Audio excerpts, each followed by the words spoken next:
Above. It's so pretty, I almost don't want to eat it. It feels like a crime to destroy something so meticulously crafted and so visually stunning, but the challenge demands it. My mission is to taste, to analyze, and to report back. The time for admiration is over. It's time for consumption. With a deep breath, I press the golden spoon into the sundae. The gold leaf tears with a soft, satisfying crinkle, and the spoon sinks into the creamy white ice cream beneath. I make sure to get a bit of everything in the first bite. The Tahitian vanilla ice cream, a generous amount of the Amade porcelana chocolate sauce, a small piece of candied fruit, and a significant flake of the edible gold. This single spoonful probably cost about $50. I am about to eat $50. I pause for a moment, the spoon halfway to my mouth, contemplating the life choices that have led me to this very specific, very strange moment. I finally take the bite. The ice cream is immediately astonishingly good. It's incredibly dense and creamy, with a vanilla flavor that is so much more complex and floral than anything I've ever tasted. It's not just sweet, it has layers of aroma and taste that are genuinely remarkable. The chocolate sauce is dark, intense, and not overly sweet, with a slightly fruity, bitter note that perfectly complements the rich vanilla. The candied fruit adds a chewy texture and a concentrated burst of sweetness. It is, without question, an absolutely sublime combination of flavors and textures. My taste buds are singing, my wallet is weeping. And the gold? What about the star of the show, the element that justifies the insane price tag? Just like with the pancakes, it adds absolutely nothing. Zero, zilch, nada. There's no taste, no texture, no metallic zing, it just dissolves on my tongue into nothingness. It is the most expensive, most pointless, most visually spectacular ingredient in the history of food. It's a silent, glittering ghost at a flavor party. As I savor the magnificent taste of the actual ingredients, I can't help but chuckle at the sheer, unadulterated gimmickry of it all. This is peak Mr. Beast logic. Make it shiny, and they will come. I finished the Golden Nugget Sundae in 5 deliberate, thoughtful, and obscenely expensive spoonfuls. With each bite, the initial shock of the quality gives way to the lingering absurdity of the price. The crystal dish is now empty, save for a few streaks of priceless chocolate sauce and a couple of rogue gold flecks that escaped my spoon. I am left with the lingering taste of exquisite vanilla and the cold, hard reality of a $200 hole in my budget. It's time to deliver a verdict. It's time to rate this experience on the Mr. Beast scale of culinary insanity, where flavor cost and sheer ridiculousness are all key metrics. In terms of pure taste, this was a 10 out of 10. I cannot fault the ingredients. The quality of the vanilla, the chocolate, and the fruit was undeniable. It was a masterfully crafted dessert that delivered a genuinely premium flavor experience. The artisans at this parlor know exactly what they are doing, and they have created a product that is, from a purely gustatory standpoint, perfect. If this ice cream, without the gold, cost $10, I would say it was one of the best $10 ice creams I have ever had. It was a truly memorable and delicious treat that I will remember for a long time. However, we must factor in the price. $200. Let that sink in again. For that price, this ice cream needs to do more than just taste good. It should grant me 3 wishes, or at the very least, reveal next week's lottery numbers. The value proposition is completely, utterly, and hilariously broken. The joy I derived from eating it was immense, but it was not 20 times greater than the joy of eating a regular, high-quality scoop of ice cream. The gold is a pure marketing stunt, a clever way to transform a simple pleasure into a symbol of status and excess. It's brilliant, in a devious, capitalist sort of way. So my final rating for the Mr. Beast-style snack? I'm giving it a 3 out of 10. It gets points for the incredible flavor and the sheer audacity of its existence, but it loses a mountain of points for its comical price tag and the pointless inclusion of gold. It was a perfect embodiment of this part of the challenge, an experience that was simultaneously delicious and profoundly dumb. Would I recommend it? Only if you've recently won the lottery and have a burning desire to literally eat your money. For everyone else, stick to your local scoop shop. Now, I must prepare for dinner, and I am genuinely terrified of what comes next. Alright, the sun has set on this ridiculous day of eating. I have survived a $100 breakfast, I have faced down a 10-patty burger behemoth, I have consumed a $200 scoop of ice cream for a snack. My body is a confused landscape of opulence and regret, but the day is not over. We have arrived at the main event, the grand finale of the savory portion of this challenge. This is dinner. And for dinner, we are not just pushing the boat out, we are launching a gold-plated super yacht into a sea of ludicrous spending. This is where things get truly, profoundly serious. This is the meal that costs more than my rent. If breakfast was about luxury and lunch was about size, dinner is the ultimate fusion of both, with a heavy emphasis on a price tag that borders on the surreal. Mr. Beast doesn't just eat a nice steak for dinner, he eats the kind of steak that has its own birth certificate and a more pampered upbringing than most European royalty. So, in that spirit, I have made a reservation at one of the most exclusive steakhouses in the city, a place where the menus are leather-bound and don't have prices listed. Because if you have to ask, you can't afford it. I am here to eat the pinnacle of beef, the legend itself, a genuine, certified, A5 Wagyu steak from Japan. For those who may not be familiar, A5 is the highest possible quality rating given to Japanese Wagyu beef. The A refers to the yield, and the 5 refers to the quality of the marbling, the color of the meat, and the texture. This isn't just a steak, it's a genetic masterpiece. The cattle are raised on specialized diets, sometimes including beer and sake, and are massaged to ensure the fat is distributed in a perfect web-like pattern throughout the muscle. This intramuscular fat, or marbling, is what makes the steak so incredibly tender and flavorful that it's said to literally melt in your mouth. It's the unicorn of the meat world, and the price reflects that. I have ordered a modest 6-ounce portion of this legendary beef. That small piece of meat, barely bigger than a deck of cards, costs $500. $500. I feel a wave of nausea just saying it out loud. That's $83 per ounce. I'm about to eat a steak that costs more per ounce than some precious metals. This is financial insanity. This is the peak of the Mr. Beast culinary mountain. If I die from a food coma tonight, please tell my family I died happy, and also that I am so sorry about the credit card bill they are about to receive. I'm seated in the steakhouse and the atmosphere is thick with the quiet hum of serious money. The lighting is low, the chairs are plush velvet, and the waiter speaks in hushed, reverent tones, as if we're in a library dedicated to competitive spending. I feel like I should be wearing a monocle. After what feels like an eternity of nervous anticipation, the moment arrives. The waiter approaches my table not with a regular plate, but with a sizzling cast-iron platter set upon a wooden board. On that platter, resting in a pool of its own rendered fat, is my 6-ounce $500 A5 Wagyu steak. It's here. The presentation is deceptively simple. There are no fancy garnishes, no towers of onion rings, no unnecessary flair. It's just the steak, sliced into thick bite-sized strips to show off the incredible interior. And the interior is breathtaking. The marbling is unlike anything I've ever seen. It's less like a steak with fat in it and more like fat with a little bit of steak woven through it. The meat is a pale, delicate pink, and the fat is a brilliant, creamy white, creating a pattern that looks more like a piece of marble than something you would eat. It's sizzling gently, releasing an aroma that is rich, beefy, and unbelievably decadent. The waiter sets the platter down before me with a quiet flourish. Your A5 Wagyu, sir, cooked medium rare as requested. I recommend just a touch of the sea salt. He gestures to a small bowl of flaky salt on the table and then retreats, leaving me alone with my very expensive destiny. I'm mesmerized. I can see the fat literally melting from the heat of the platter, creating a shimmering, liquid gold that pools around the meat. This isn't just food, it's a spectacle. It's a testament to what happens when you dedicate generations of work to perfecting a single ingredient. It's almost too beautiful to eat. Almost. I take a moment to just absorb the experience, the sight, the sound, the smell. This is the culmination of my day-long journey into the world of extreme eating. It represents the absolute zenith of luxury dining, a food item so rare and so prized that it has achieved a mythical status. I feel a tremendous amount of pressure.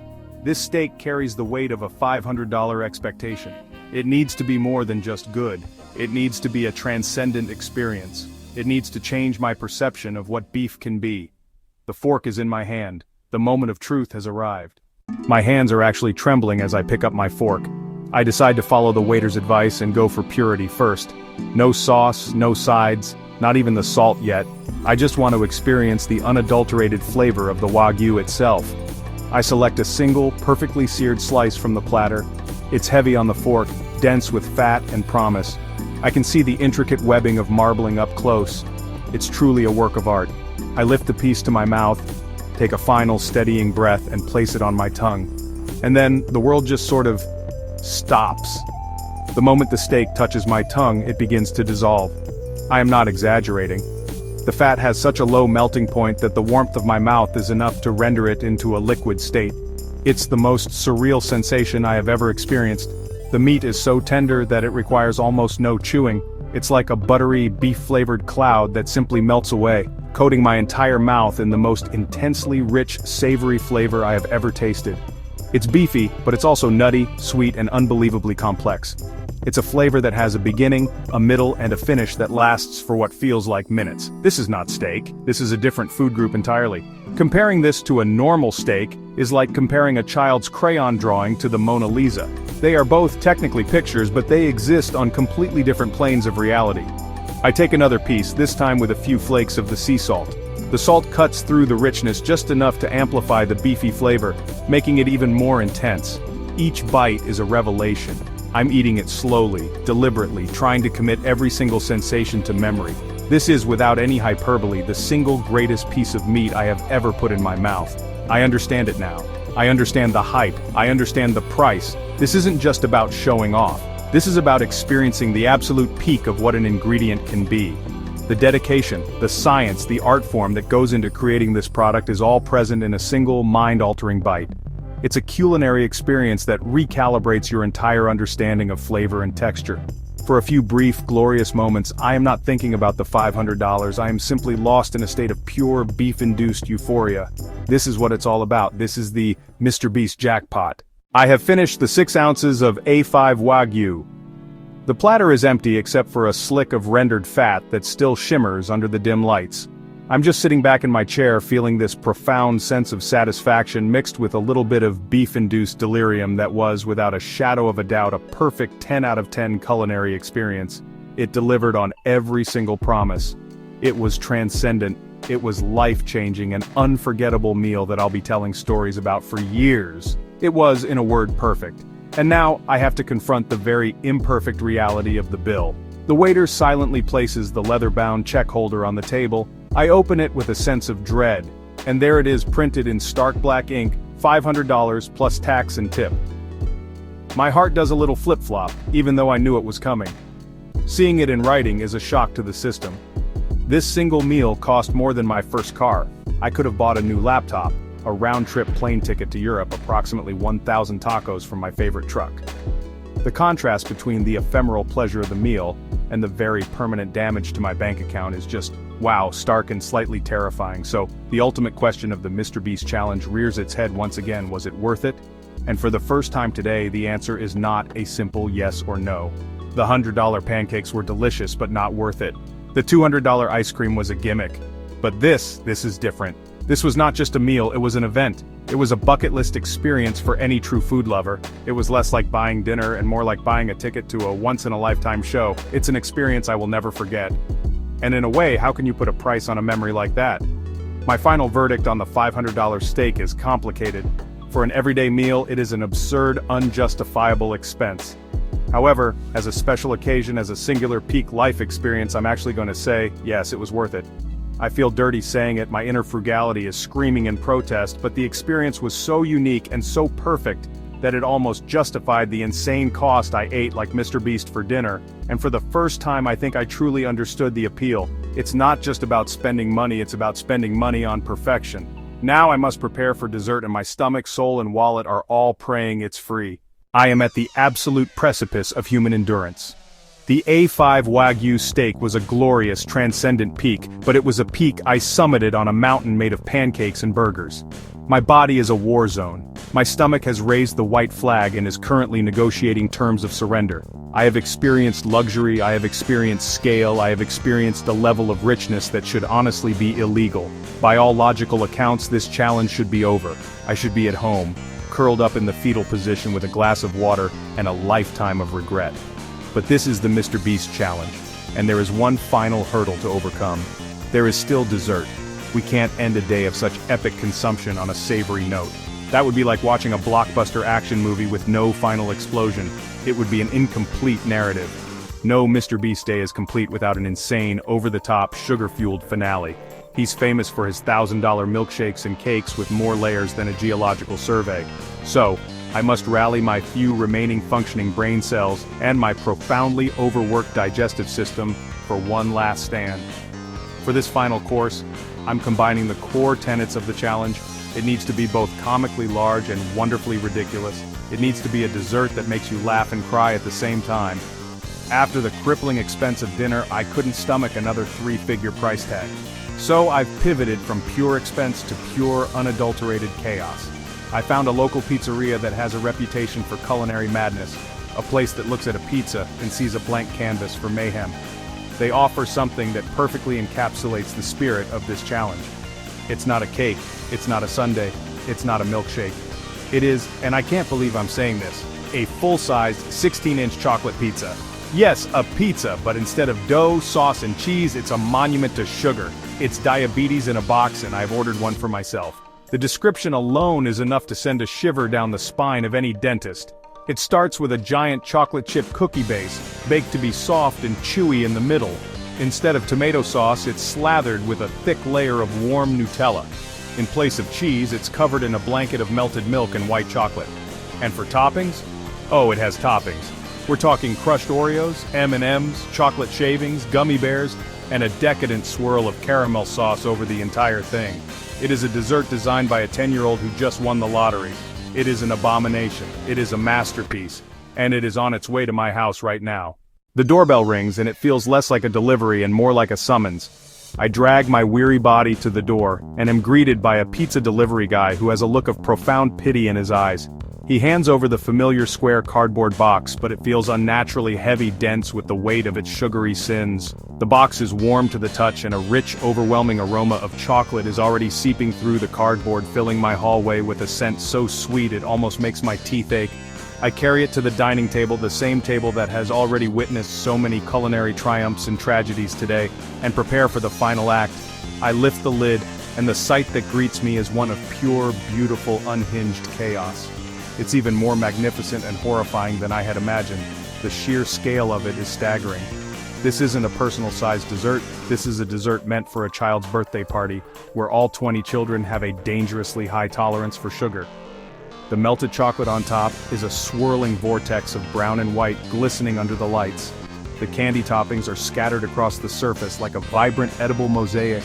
The caramel drizzle catches the light looking like golden threads woven into a tapestry of cocoa. It's a Jackson Pollock painting, but made entirely of things that will eventually rot your teeth. I just have to sit here and stare at it for a moment, absorbing the sheer audacity of this creation.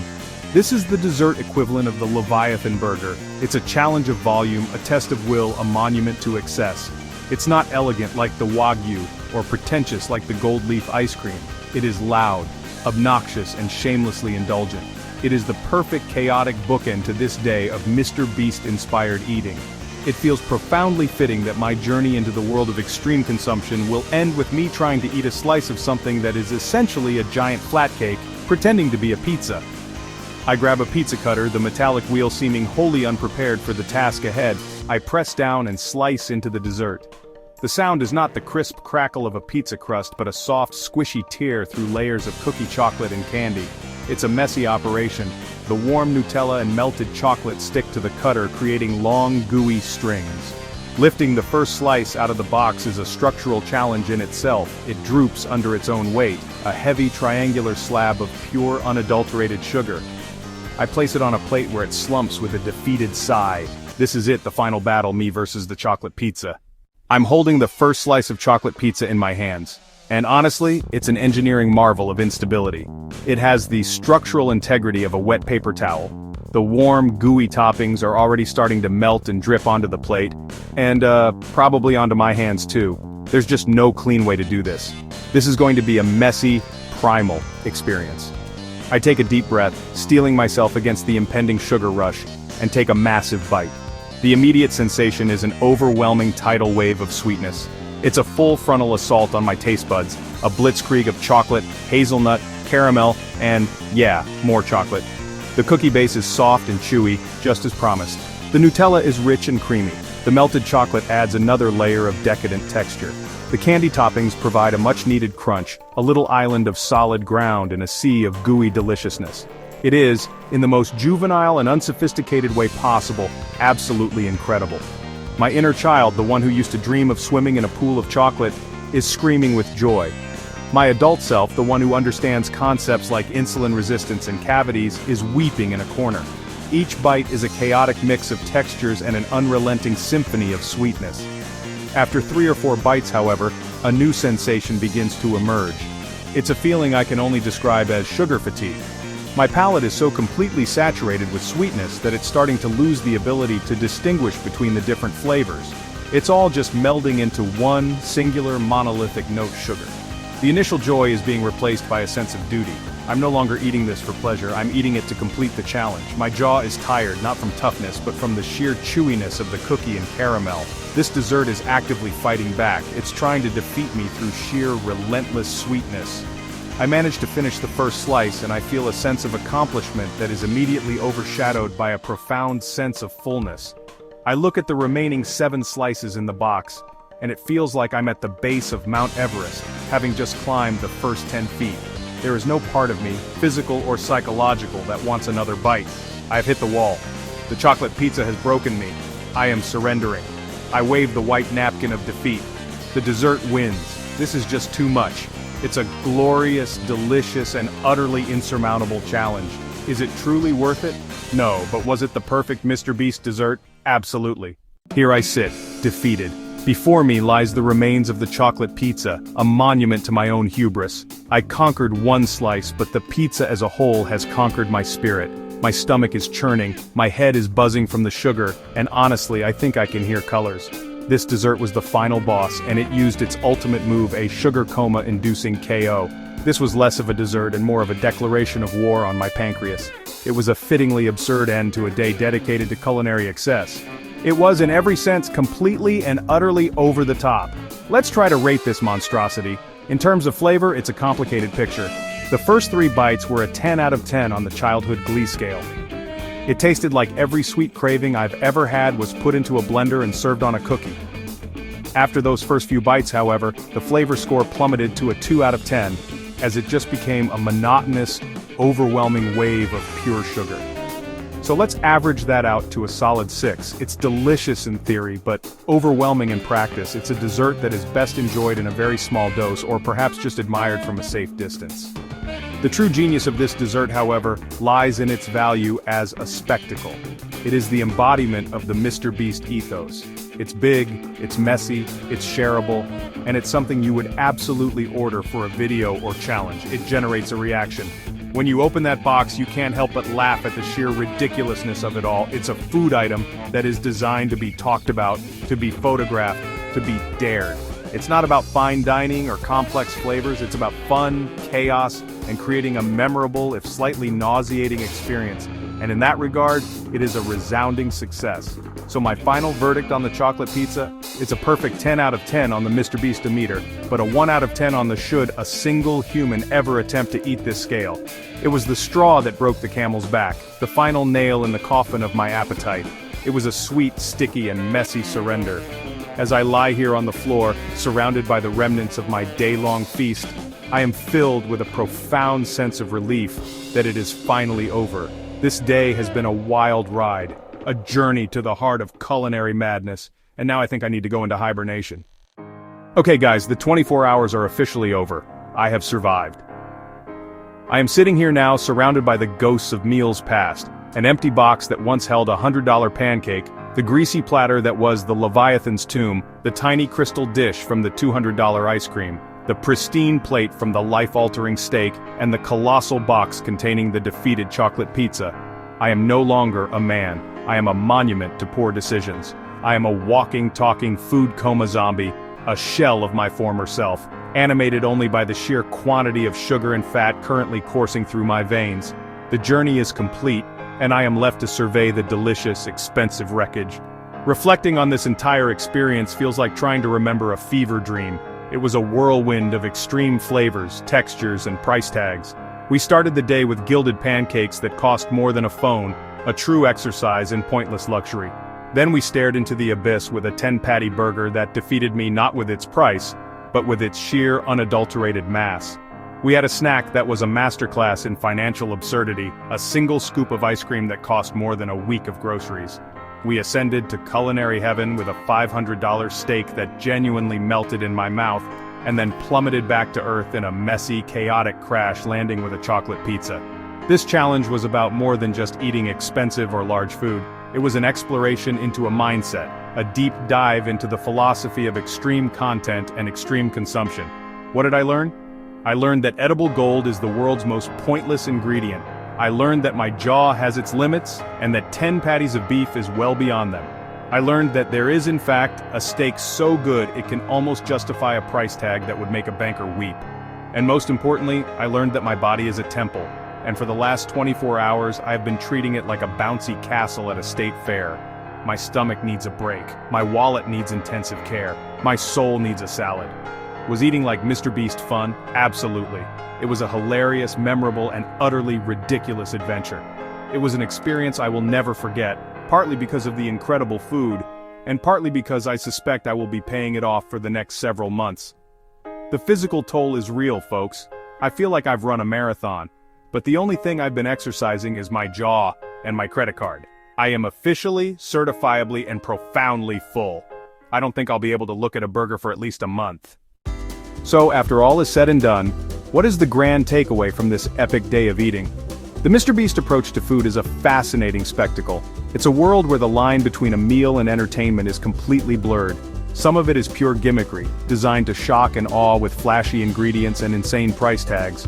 The golden pancakes and the gilded ice cream were delicious, but their value was in their absurdity, not their substance. They were fun for the story, but not something a rational human being should ever actually purchase. They were props in a grander performance of excess. However, there were moments of genuine, undeniable quality. The A5 Wagyu steak was a revelation. It was an experience that truly transcended the gimmick and delivered something profound. It showed me that sometimes behind the outrageous price tag, there can be a level of craftsmanship and quality that is truly worth experiencing at least once in a lifetime. And the giant burger and chocolate pizza, they represent the other side of the Mr. Beast coin, pure, unadulterated fun. They were challenges designed to be shared and laughed at, reminding us that food can be about community and chaotic joy just as much as it can be about fancy ingredients. Would I do it again? That's the big question. And the answer is a qualified maybe. If someone else is paying, sign me up tomorrow. I will happily eat my way through another series of ridiculous culinary challenges for your entertainment. But on my own dime, my wallet has filed a restraining order against me. I think for the next few weeks, I'll be eating a steady diet of rice and beans to financially and physically recover from this adventure. It was an incredible one-time experience, a peek behind the curtain into a world of extreme dining that I'm glad I visited, but I'm also glad I don't live there. And that brings us to the end of this insane journey. Thank you guys so much for coming along with me on this wild, expensive, and gut-busting ride. I want to know what you think. What was the craziest meal of the day? What ridiculous food challenge should I try next? Let me know down in the comments.